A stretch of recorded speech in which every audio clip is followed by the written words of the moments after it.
हरिवंश पुराण के अनुसार गजकुमार मुनि की कहानी। गजकुमार वासुदेव और उनकी रानी गंधर्वसेना के पुत्र तथा भगवान श्री कृष्ण के छोटे भाई थे।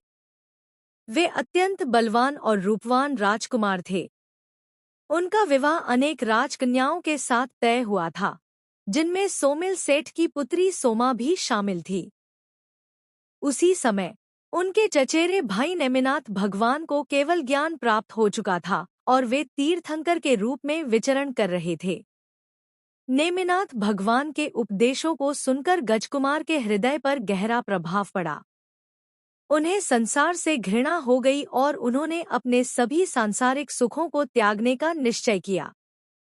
सगाई होने के बावजूद उन्होंने विवाह से पहले ही भगवान नेमिनाथ के पास जाकर दिगंबरी दीक्षा संन्यास ग्रहण कर ली और मुनि गजकुमार बन गए।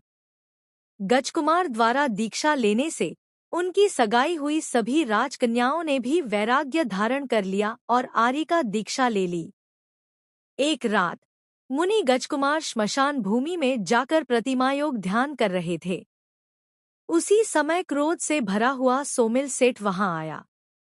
उसने मुनि को कोसते हुए कहा कि अगर साधु ही बनना था तो मेरी बेटी के साथ सगाई क्यों की।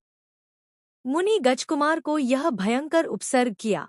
उनके सिर पर अग्नि जला दी, परंतु वे जरा भी विचलित नहीं हुए। उन्होंने अपने शरीर और आत्मा को भिन्न भिन्न समझा और शुक्ल ध्यान, अत्यंत पवित्र ध्यान में लीन रहे।